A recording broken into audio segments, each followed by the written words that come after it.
Imagine a man who repairs flying machines that soar across the sky, yet is never seen by those who ride in them. Have you ever thought about what it's like to carry the weight of being essential while being treated as invisible? What if one day life decided to flip the script and prove that true strength doesn't need a spotlight? In the sweltering heat of Dallas, Texas, 53-year-old aircraft mechanic Reggie Holloway is about to show us exactly that. The hangar gleamed like a metal palace under the scorching July sun. Private jets, white and gleaming like a billionaire's teeth, rested in perfect alignment, their surfaces reflecting the light at angles that made your eyes sting. The air reeked of kerosene and grease, a sticky mix that clung to your skin and clothes. Reggie Holloway, his dark skin shining with sweat, moved between the machines with the precision of a surgeon. His calloused hands, marked by years of wrenches and torque tools, held a small but vital part of a Gulfstream G650 jet. He examined it under the light, brow furrowed. Something was off. "Reggie, you done with that engine yet?" came Earl's gravelly voice, cutting through the buzz of tools. Earl, the oldest mechanic in the hangar at 62, with messy grey hair, leaned against a workbench holding a coffee mug that looked older than the hangar itself. Reggie looked up, a tired smile curling his lips.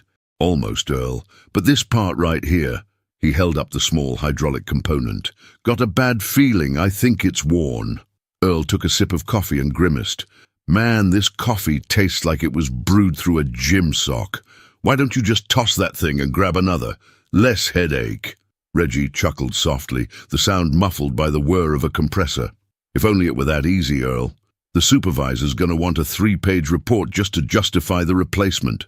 "And you know how Henderson is." Earl shook his head, laughing. "Henderson thinks we fix jets with duct tape and good vibes. Talk to him, Reggie. You're the best we've got here." Reggie turned back to the jet without replying. He knew he was good, maybe the best. 30 years fixing planes, studying manuals at night, teaching himself things it took engineers years to master. But at Elite Aviation's hangar, that didn't matter.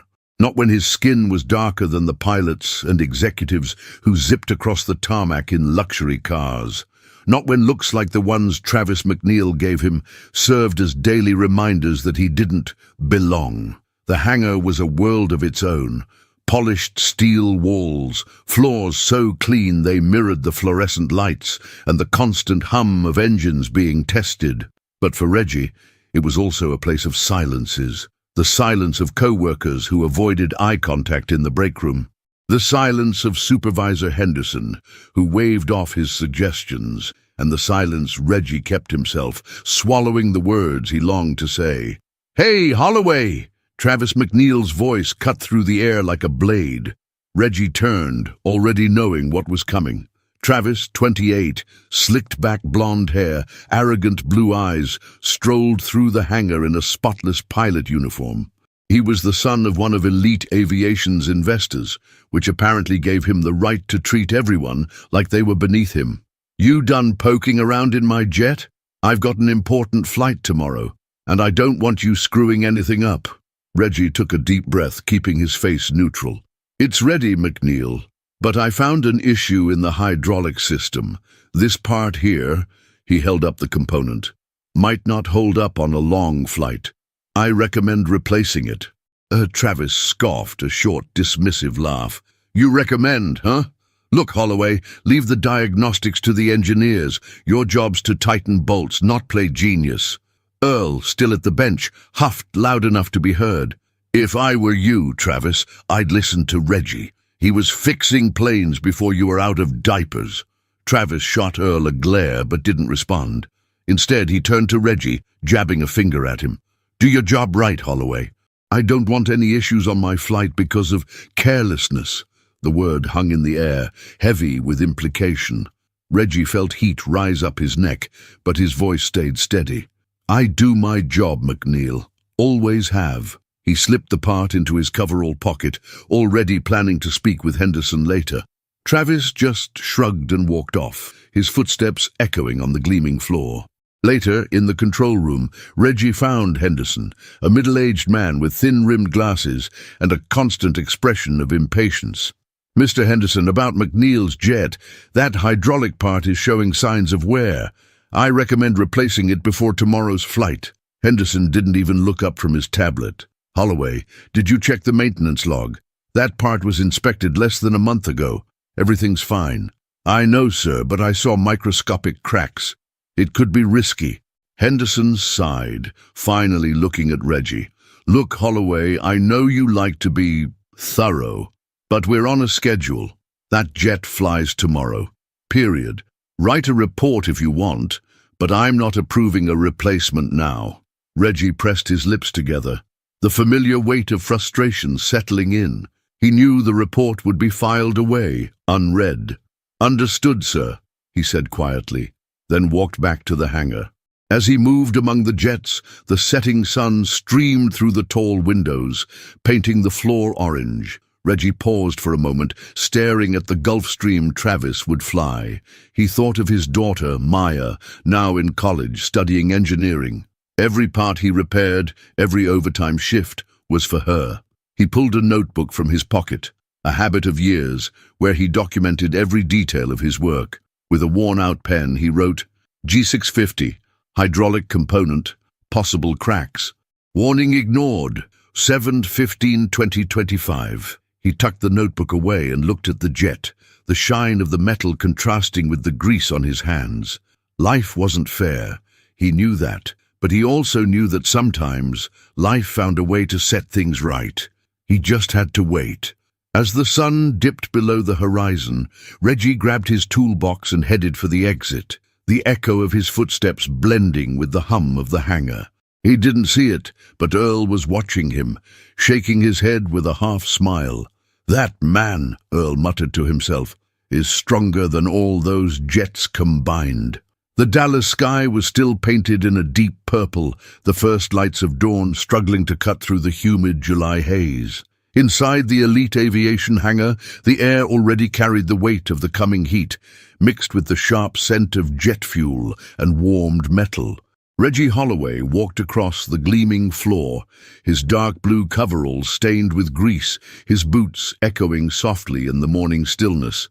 His brown eyes, lined with subtle wrinkles, studied the Gulfstream G650 in front of him, the same jet he had inspected the day before.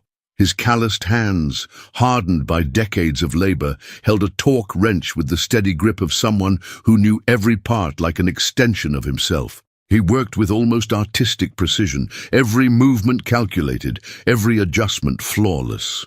But even so, Reggie knew that no matter how perfect his work was, it rarely received the recognition it deserved. The hangar was a study in contrasts. The jets gleamed like jewels, their polished surfaces reflecting the ceiling's fluorescent lights.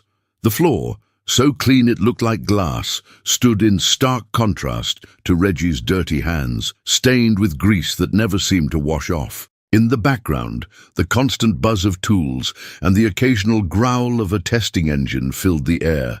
But above it all, Reggie could hear the distant laughter of the pilots from the break room. Light, carefree laughs from men who flew the jets he repaired, but rarely acknowledged him beyond an indifferent nod. He shook his head, focusing on the part in front of him, a hydraulic valve that still worried him. The memory of the warning ignored by Henderson, the supervisor, weighed on his mind like a dark cloud. "Reggie, you done flirting with that jet?" came a playful voice beside him. It was Clara, the new maintenance tech, with a teasing tone that brought a moment of relief. Clara, a Latina woman in her 30s, with brown hair tied tightly in a ponytail and dark, curious eyes, held a clipboard and scribbled something with a half-chewed pen. She was new to the hangar, but had already earned Reggie's respect with her honesty and sharp sense of humor. He looked up, a tired smile forming. "Flirting? Clara, if I was flirting, I'd pick something less stubborn than a Gulfstream. This valve's giving me a headache." Clara laughed, pointing toward the break room with her pen. "Speaking of headaches, have you seen the state of that place? Looks like a tornado hit it. Coffee cups everywhere, crumpled papers, and that microwave. I swear something moved inside it yesterday." Reggie chuckled low, the sound drowned by the hum of a compressor. "You'll get used to it, Clara. The hangar might look nice on the outside, but inside it's just chaos and bad coffee. She stepped closer, lowering her voice like she was sharing a secret. Seriously, Reggie, how do you work so well when everyone treats you like you're not even here? Reggie paused, the torque wrench still in hand. He looked at Clara, his brown eyes carrying a history he rarely shared. I'm a widower, Clara. My wife, Ellen, passed 15 years ago. Cancer. I raised my daughter, Maya, on my own. She's in college now, studying aerospace engineering. Every part I fix, every day I spend here, it's for her. That keeps me going, even when the rest... Well, you know. Clara went quiet, her clipboard forgotten in her hands. You're a hell of a man, Reggie. Seriously. I watched you work yesterday. Even the engineers were impressed, even if they won't admit it. Before Reggie could respond, a sharp voice sliced through the hangar. Holloway, you chatting instead of working? That's not what you're paid for. Travis McNeil strode toward them, his pilot uniform spotless, blonde hair slicked back and gleaming under the lights. His blue eyes had that arrogant sparkle, and the smirk on his lips was more of a challenge than a greeting. He was the son of one of Elite Aviation's investors and carried that status like an invisible crown. Reggie straightened, wiping his hands on his coveralls with an old rag. I'm doing my job, McNeil. Like always. Travis stopped a few steps away, crossing his arms. Yeah, but looks like you're more interested in chatting up the new girl. Let me give you some advice, Holloway. Stay in your lane. This hangar's not the place for you to try and, I don't know, shine. His words came out light, almost casual, but the venom was there, tucked inside the smile like a hidden blade. Clara frowned, lips parting to respond, but Reggie spoke before she could. His voice was calm, but sharp as a razor. I'm not trying to shine, McNeil. I just do my job. Better than most, in fact. He held Travis's gaze a second longer than necessary, making it clear he wasn't intimidated. Travis let out a dry, dismissive laugh. Better? Careful, Holloway. Humility's a virtue, you know. He turned and walked off, but not before throwing one last look over his shoulder, like he wanted to remind Reggie of his place. Clara waited until Travis was out of earshot before speaking, her voice low and angry. That guy is unbearable. How do you deal with him, Reggie? Reggie turned back to the jet, adjusting the valve with a precise twist. I deal with it because I have to, Clara. But don't worry. Life has a way of evening the score. At lunch, Reggie sat in the break room, a space that felt more like a makeshift storage closet than a place to relax. Plastic tables were covered in disposable cups and crumpled papers, and the microwave in the corner gave off a questionable smell. He was eating a homemade sandwich, the bread a bit squished from his backpack, when Clara sat beside him. Reggie, can I ask you something? She said hesitantly, biting her lip. Why don't you leave? I mean, you're so good. You could work anywhere. He chewed slowly, thinking, because quitting would mean letting them win. And I don't do that. Never have. Before Clara could answer, Greg, another mechanic, passed by and gave her a look. Careful who you hang with, Clara. Not smart to mix with certain folks. His tone was casual, but the message was as clear as the sunlight now pouring through the hangar windows. Clara opened her mouth to snap back, but Reggie subtly shook his head. Let it go, Clara. Not worth it. She huffed, crossing her arms. It's ridiculous. They treat you like you're less, but you're the only one here who really knows what they're doing. Reggie smiled, tired but genuine. Maybe, Clara. But for now, I'll keep going, one day at a time. Later, while Reggie was inspecting another jet, he overheard chatter on the maintenance team's radio. The Gulfstream G650, the same one he'd warned Henderson about, was scheduled for a major flight the next day, taking top executives to New York. The hydraulic part, with its nearly invisible cracks, returned to his mind like a persistent warning. He pulled out the notebook from his pocket, where he documented the issue, and reread the entry. G650, hydraulic part, possible cracks. Warning ignored, 07-15-2025. You're still worried about that jet, aren't you? Clara asked, appearing beside him, clipboard still in hand. Reggie put the notebook away. Yeah, but Henderson said it's fine, so all I can do is hope he's right. Clara shook her head, her voice tight with frustration. You deserve more than this, Reggie. Way more. As the sun climbed higher in the sky, heating the hangar and making the tarmac outside shimmer, Reggie went back to work, his steps steady, his head held high. The anger burned in his chest, but he kept it contained, like always, because Reggie Holloway knew that sometimes life had surprises in store for those who kept going, and he was willing to wait. Dawn in Dallas was a painting in shades of orange and purple, the sky holding its breath as the sun struggled to break through the humid July haze. Inside the elite aviation hangar, the air was already heavy, thick with the scent of jet fuel and the heat that promised to punish the tarmac outside. Reggie Holloway walked across the gleaming floor, his dark blue coveralls clinging to his skin with the sweat of the morning. His brown eyes, lined with wrinkles that told stories of long nights and even longer days, were fixed on the Gulfstream G650, the jet he had warned about days earlier. The hydraulic part, with its nearly invisible cracks, still weighed on his mind like a shadow that wouldn't fade with daylight. He held a screwdriver, but his fingers trembled slightly, not from exhaustion, but from an anxiety he rarely allowed to show. The hangar was busier than usual. Technicians rushed back and forth, tools clinking, voices echoing in a frantic rhythm.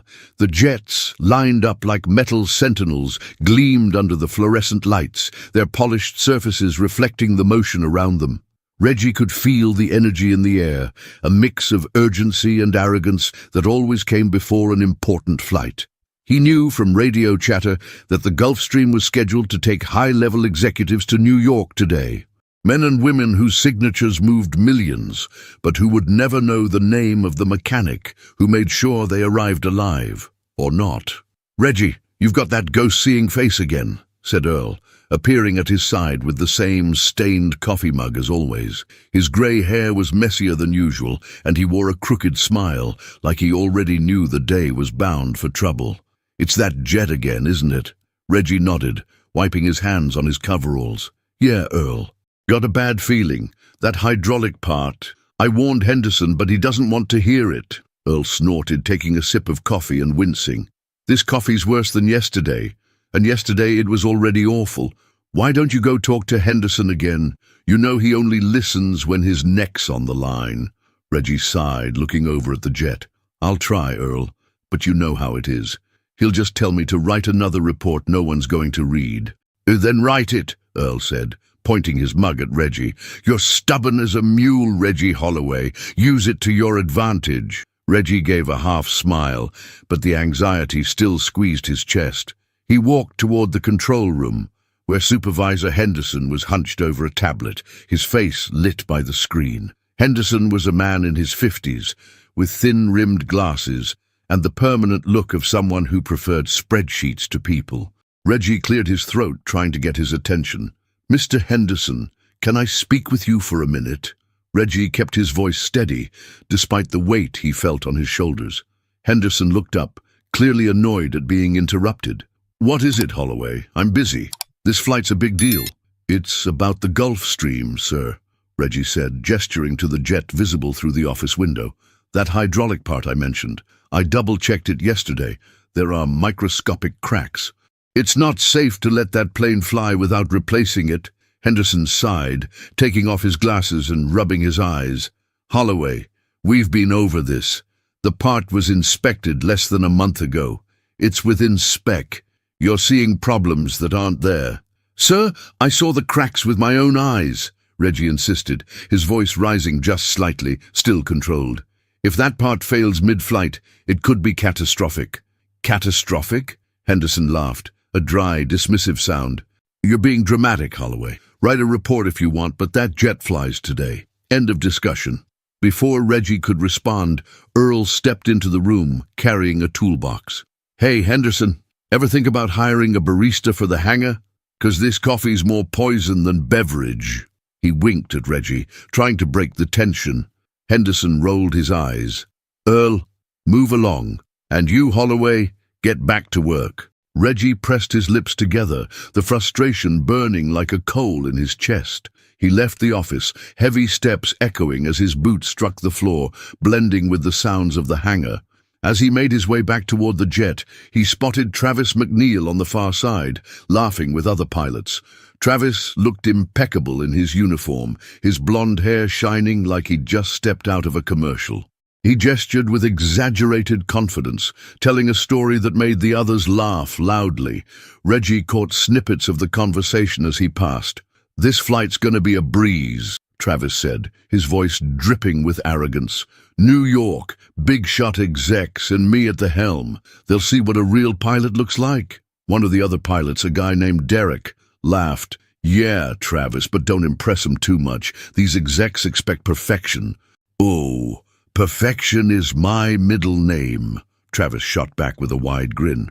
"This jet is flawless, and I'm not letting anything go wrong." Reggie paused for a moment, Travis's words echoing in his head. He knew the jet wasn't flawless.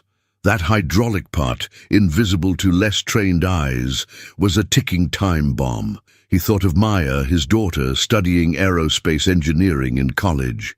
She always said he was her hero, that he inspired her to never give up.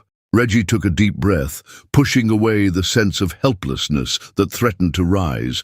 He wouldn't let Henderson's dismissal or Travis's arrogance make him doubt himself. Sitting at a bench in the corner of the hangar, Reggie opened his notebook, a habit of years that helped him stay grounded. With a worn-out pen, he wrote, "Joe 7/16/2025, Gulfstream G650, hydraulic part, cracks confirmed.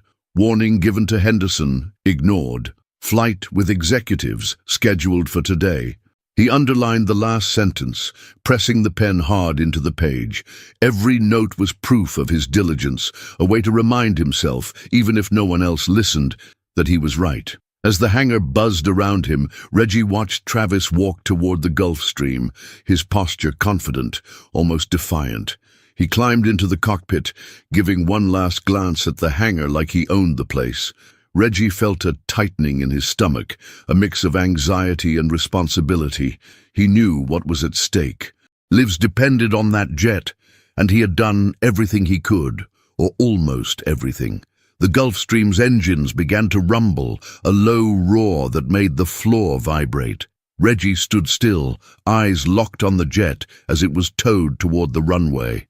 The sun was higher now, casting a golden light over the tarmac, but the shadow of a potential failure still loomed. He thought of Maya again, her smile when she called to tell him about her classes. "You always do the right thing, Dad," she'd say. Reggie hoped she was right. As the jet took off, the engines thundering into the hot air, Reggie closed his eyes for a moment. The anxiety thudded in his chest, but he swallowed it down like he always did. He returned to his work, grabbing another tool, his movements precise despite the weight on his mind. Because for Reggie Holloway, persistence wasn't just a habit. It was the only way to hold on to dignity in a place that tried every day to take it away from him. The roar of the Gulfstream G650 echoed down the runway, a thunderclap that seemed to swallow the sticky midday heat in Dallas. The sun scorched the asphalt, making the air shimmer as the jet lifted off, its wings slicing through the blue sky like a blade. Inside the elite aviation hangar, Reggie Holloway stood still for a moment, his brown eyes locked on the silver silhouette disappearing into the horizon. His calloused hands gripped the handle of his toolbox, the grease embedded in the lines of his skin, a stark contrast to the hangar's pristine shine. That hydraulic part, the one with the cracks he had warned about, still weighed on his mind like a stone at the bottom of a river. He took a deep breath, trying to push back the anxiety pulsing in his chest, and returned to work, the buzz of tools around him muffling the silence he carried inside. But the silence didn't last. Less than an hour later, the hangar erupted in chaos. Red lights flashed on control panels, voices overlapped at full volume, and the radio in the operations room crackled with an urgency that made the air feel heavier. Technicians ran in every direction, papers flying off clipboards, while the scent of jet fuel mixed with sweat and tension. Reggie, who had been inspecting another jet in the corner of the hangar, froze when he heard the alarm. His heart jumped. He knew, even before hearing the details, that it was Travis's Gulfstream. "Hydraulic failure on the G650, pressure dropping fast," yelled one of the techs, Greg, from the control room, his voice cutting through the noise like a siren. "Pilots reporting instability." Reggie let the screwdriver fall onto the workbench, his eyes wide. He rushed toward the control room, his sweat-soaked coveralls clinging to his back. The space was a hurricane of movement. Monitors flashing, technicians barking orders, and Henderson, the supervisor, red-faced and yelling into the radio. "McNeil, repeat status. What's the pressure now?" Travis's voice came through the radio, tense, almost unrecognizable. "Pressure's tanking. Controls are stiff, Henderson. What the hell's going on down there?" There was a tremble in his words, a crack in the confident facade he always wore. Reggie stood at the doorway, heart pounding.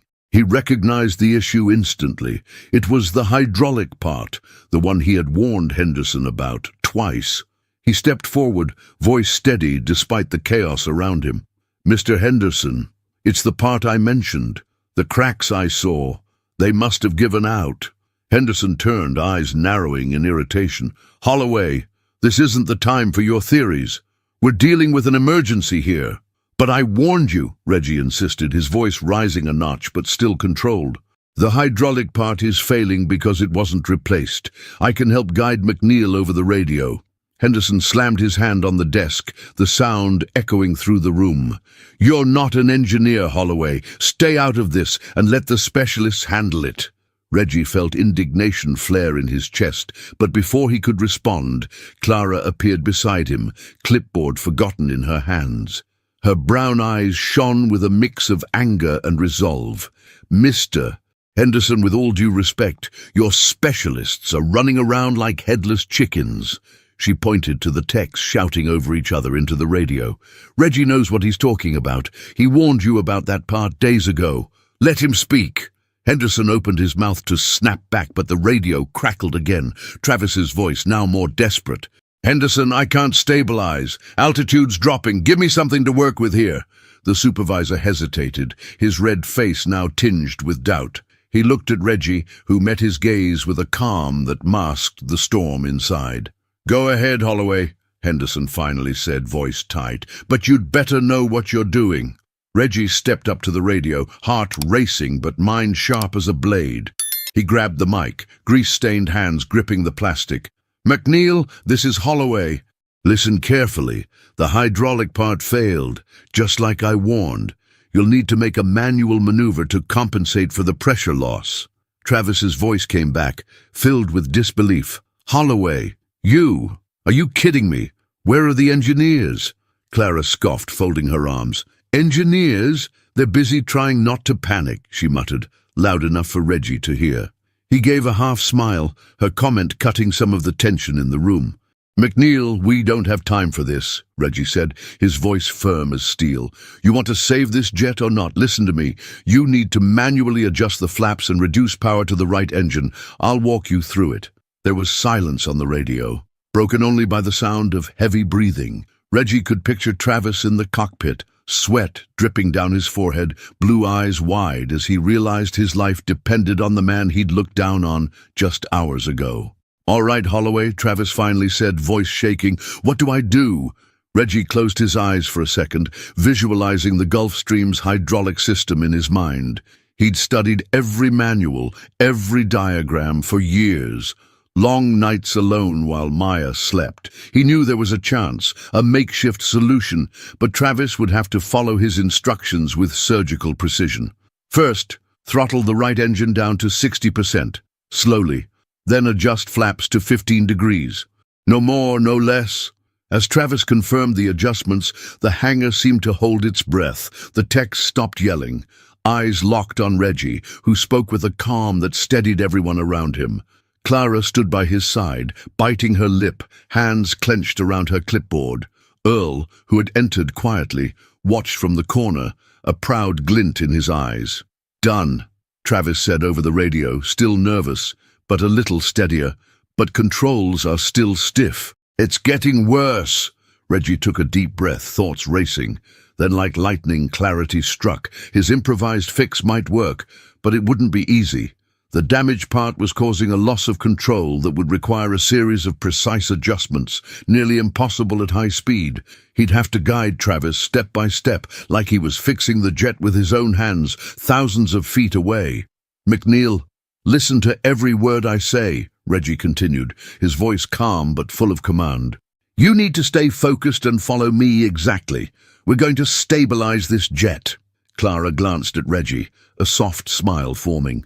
"You're crazy, Reggie Holloway, but the good kind," she whispered, trying to cut the tension.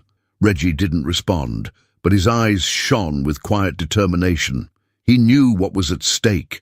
It wasn't just the jet or the executives on board. This was his moment, to prove to himself and to everyone in that hangar that he was more than the man they chose to overlook. As the radio crackled and the chaos around him settled into a tense stillness, Reggie held the mic tightly, ready to guide Travis through hell. Hope, thin as thread, began to grow in his chest, but the tension still owned the air. Elite Aviation's hangar was wrapped in a tense silence, broken only by the crackle of the radio and the anxious murmurs of the technicians. Fluorescent lights flickered overhead, reflecting off the polished floor, while the scent of jet fuel hung thick in the air, a constant reminder of what was at stake. Reggie Holloway stood at the center of the control room, mic in hand, sweat dripping down his forehead and beading on his dark skin.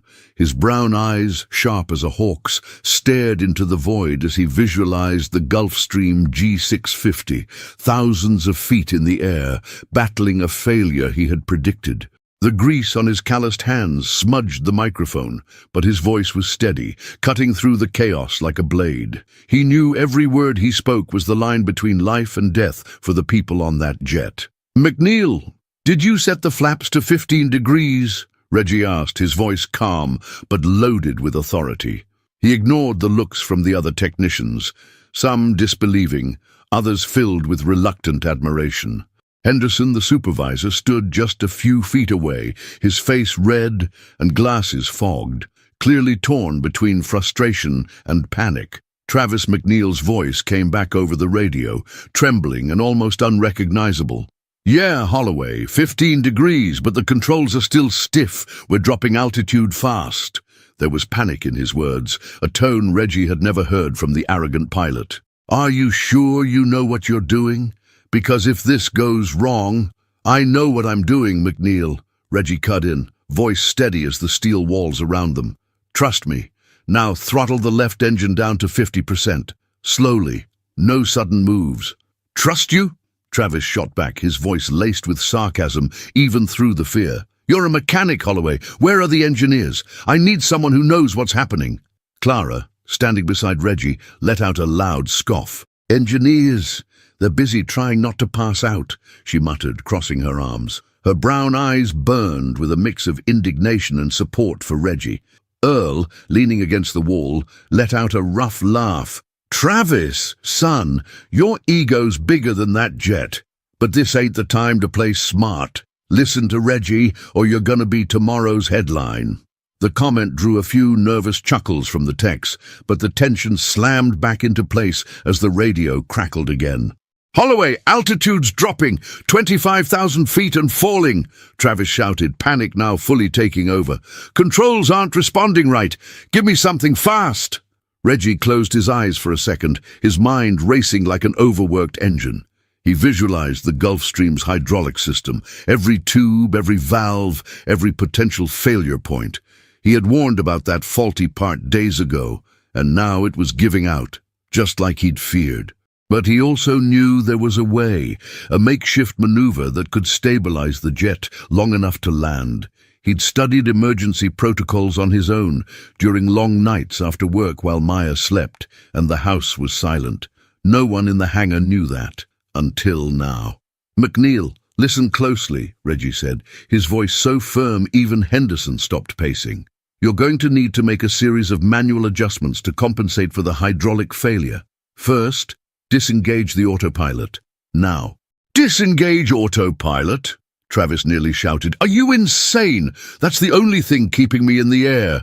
"No, McNeil, what's keeping you in the air is physics, and I'm going to guide you through it," Reggie replied, calm but with a force that silenced the hangar. "Turn off the autopilot and take manual control. You can do this. I know you can." There was a pause on the radio, broken only by the sound of heavy breathing. Reggie could picture Travis in the cockpit, blonde hair plastered to his forehead with sweat, blue eyes wide with panic. "All right, Holloway," Travis finally said, his voice low, almost defeated. "Autopilot off. Now what?" Reggie took a deep breath, wiping sweat from his brow with the back of his hand. "Now, adjust the rudder 5 degrees to the right. Keep the left engine at 50% and increase the right to 70. That'll help counter the imbalance." As Travis confirmed the changes, the control room became a stage, with every eye on Reggie. The technicians who'd ignored him minutes earlier now watched him with a mix of surprise and respect. Clara stood by his side, biting her lip, gripping her clipboard so tightly her knuckles were white. Henderson, still reluctant, crossed his arms, but said nothing, his eyes fixed on the radio. "Done," Travis said, his voice steadier but still tight. "Controls are responding a little better, but it's still unstable. We're at 20,000 feet now. How much time do I have?" Reggie looked at the monitor where flight data blinked in red. The jet was dropping fast, and time was running out. He knew the improvised maneuver would require more adjustments, each more precise than the last. One mistake, and the jet could go into a spin it wouldn't recover from. He felt the weight of responsibility on his shoulders, but his voice never wavered. "You've got time, McNeil. Just keep listening to me. Set the flaps to 10 degrees now and keep the rudder steady." "Reggie, how do you know all this?" Clara asked quietly, almost to herself. "I mean, emergency maneuvers? That's pilot-level stuff." Reggie glanced at her, eyes burning with quiet resolve. "I studied, Clara. Years of manuals, mental simulations. I don't have a degree on the wall, but I know what I'm doing." Earl, still leaning against the wall, shook his head with a smile. "That's Reggie Holloway. Guy knows more than all of us put together, and he'd never say it out loud." The radio crackled again. "Holloway, flaps are at 10 degrees, but we're still rocking. What now?" Travis sounded like he was hanging on by a thread, but there was something new in his voice, a spark of belief, like he was beginning to trust that Reggie could pull him out of this hell. Reggie gripped the mic tighter, the grease on his hands now a badge of battle. "You're doing great, McNeil. Now throttle the right engine down to 65% and bring the nose up, just 1 degree. No more." As Travis followed the instructions, the control room held its breath. The only sounds, the faint crackle of the radio and the distant hum of another engine test somewhere in the hangar. The technicians, once frantic, now watched Reggie with a quiet admiration he rarely saw. Even Henderson, with his stony expression, seemed less likely to interrupt. Clara smiled, a small smile but full of pride. "You're saving that jet, Reggie," she whispered. Reggie didn't answer. His mind was in the cockpit, in Travis's trembling hands trying to stay on course. He knew time wasn't on their side. The Gulf Stream was still unstable, and each second brought it closer to the point of no return. But Reggie also knew he could do this. He had spent years preparing for a moment like this, even if no one believed he'd ever get it. The tension in the air was thick, but deep in Reggie's chest, a spark of hope began to burn. He held the mic tighter, ready for the next step, as the entire hangar held its breath. Elite Aviation's hangar felt suspended in time, the air thick with the weight of expectation. Fluorescent lights flickered above, reflecting off the polished floor, while the scent of jet fuel mixed with sweat and tension. Reggie Holloway stood in the control room, the microphone pressed to his lips, sweat streaming down his forehead and dripping onto his dark skin. His brown eyes burned with fierce intensity, focused on an invisible point, as if he could see the Gulf Stream G650 thousands of feet above. His calloused hands, marked by decades of grease and labor, gripped the mic as if it were the only thing keeping the jet in the sky. The room was silent, except for the crackle of the radio and the nervous murmurs of the technicians, all eyes on Reggie. "McNeil, you hearing me?" Reggie asked, his voice steady as the steel walls around him, calm in a way that defied the chaos. "You're at 15,000 feet now. This maneuver's tricky, but you've got this. Adjust the rudder 3 degrees to the left and throttle both engines down to 40%. Slowly." In the Gulfstream's cockpit, Travis McNeil was sunk into the pilot's seat, his uniform soaked in sweat, blonde hair stuck to his forehead.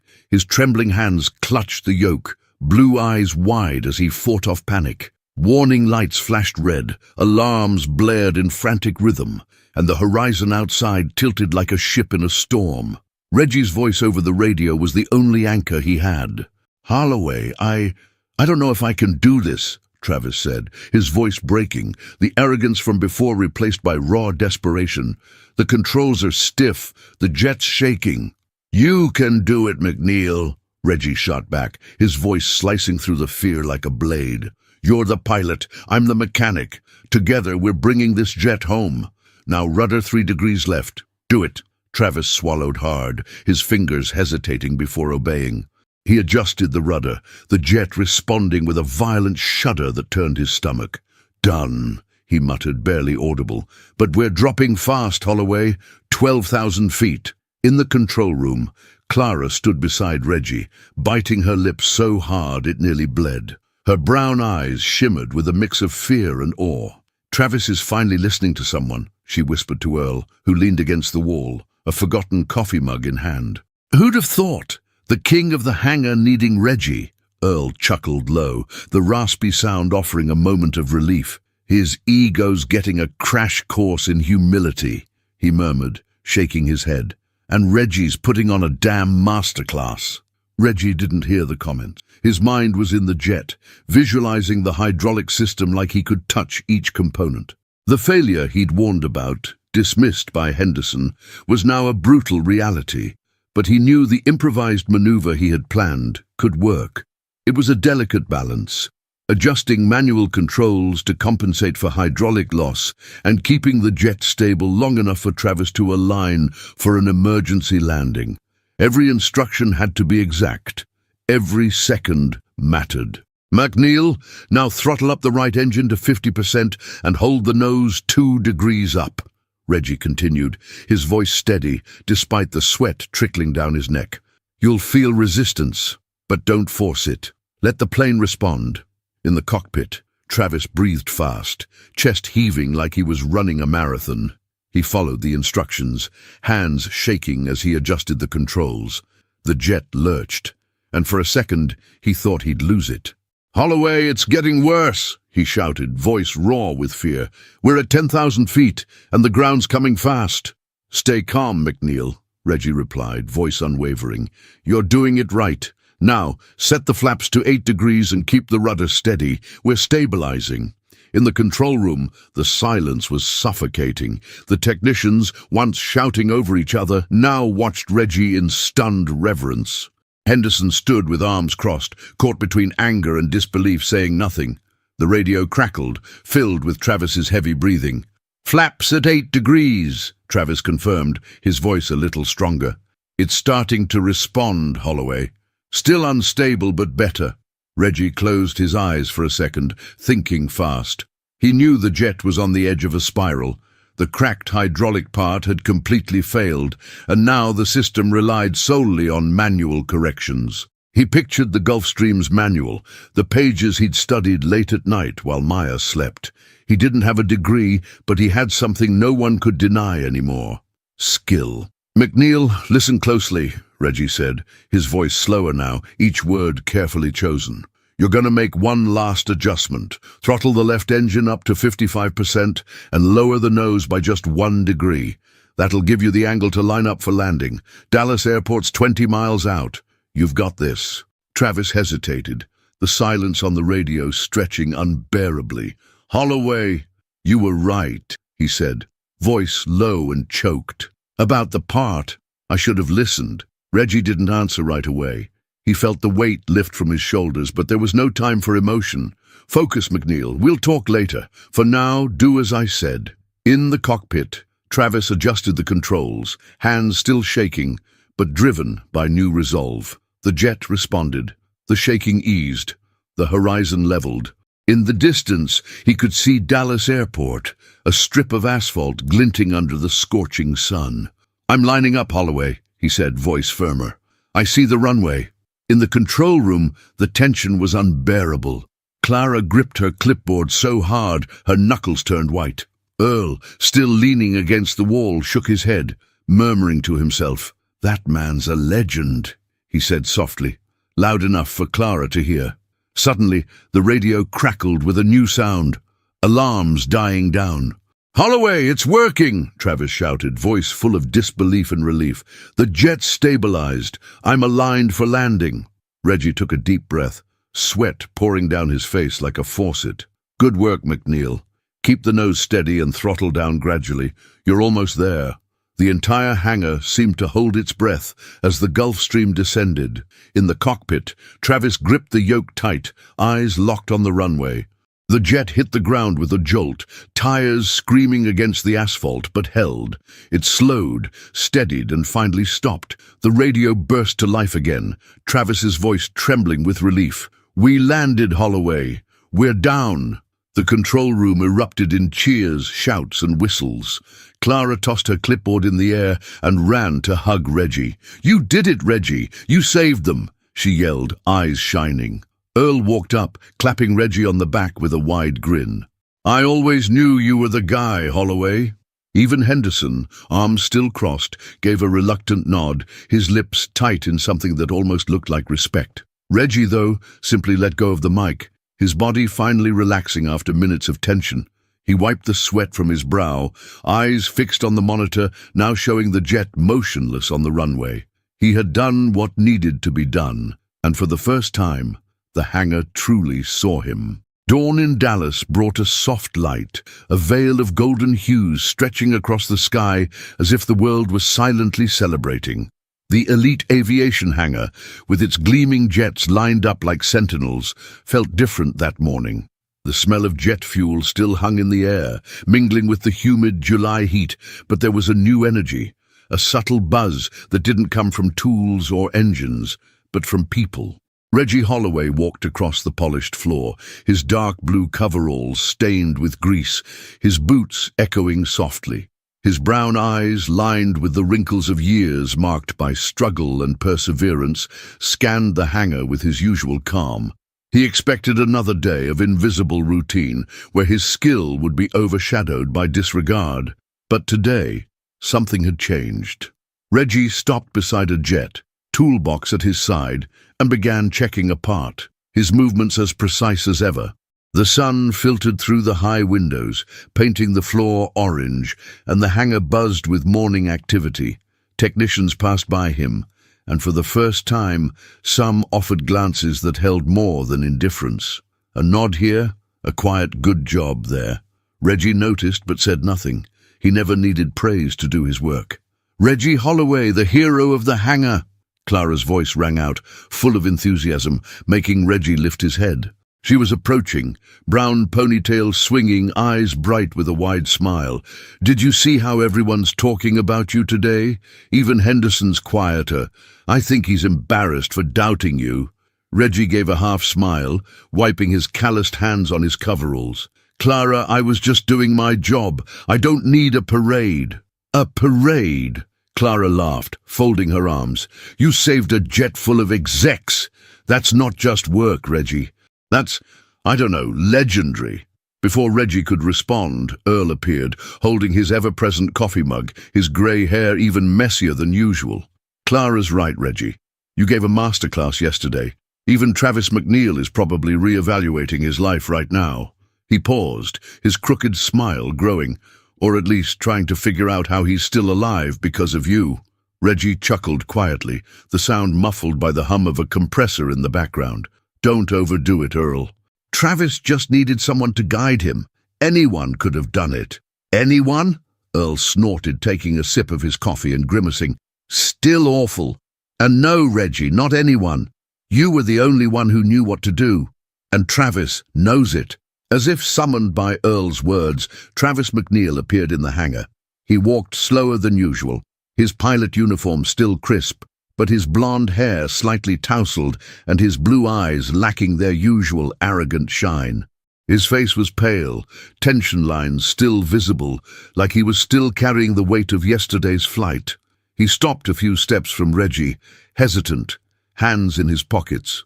"McNeil," Reggie said neutrally, as he slid a screwdriver back into the toolbox. He stood upright, waiting for what was coming, ready for anything. Travis cleared his throat, his eyes drifting for a moment before meeting Reggie's. "Holloway, He hesitated, his voice low, almost choking. "I was a jerk. About the part, about everything. You were right and I didn't listen, and yesterday you saved us, you saved me." Reggie stayed silent, eyes fixed on Travis. He saw something new in the pilot's face, humility, maybe even shame. Travis extended his hand, a simple gesture, but one that carried a weight the entire hangar seemed to feel. "Thank you, Holloway." Reggie looked at the outstretched hand, the moment stretching out. He thought about all the dismissive looks, the subtle remarks, the times he'd been ignored, but he also thought of Maya, his daughter, and the pride she'd feel knowing he never gave up. He shook Travis's hand firmly, saying nothing. The gesture said it all. Clara, watching a few feet away, let out a surprised, "Wow, humbled Travis? That's new." She laughed, breaking the tension, and Earl burst out laughing, raising his mug toward her. "Knew the kid had it in him, Clara," Earl said with a wink. "Just needed a scare to learn the lesson." Travis blushed but didn't snap back. He gave Reggie an awkward nod and walked away, his steps lighter, as if a weight had been lifted off his shoulders. Reggie turned back to the jet, his face expressionless, but his chest warm with something he hadn't felt in a long time, earned respect. As the day went on, the hangar felt different. The technicians spoke to Reggie more openly, some even asking for advice. Henderson, though still reserved, gave him a nod of approval as he passed. Clara and Earl stuck around, their banter bringing a warmth to the hangar that Reggie had never experienced there. At the end of the shift, Reggie walked home beneath the Dallas sky, now painted orange by the setting sun. The day's heat still clung to his skin, but he felt light. He thought of Maya, imagining her smile when he told her the story. "You're my hero, Dad," she would say, and he knew she was the reason he never gave up. Life, with all its ups and downs, had given him this moment, a quiet proof that skill, even when invisible, always finds a way to shine. So what did you think of Reggie's journey? Have you ever seen someone underestimated only to prove their worth at the right time? Or maybe you've faced prejudice and come out on top? Share your thoughts in the comments. Don't forget to like, subscribe, and click on one of the videos YouTube is recommending on the screen. Your support makes all the difference.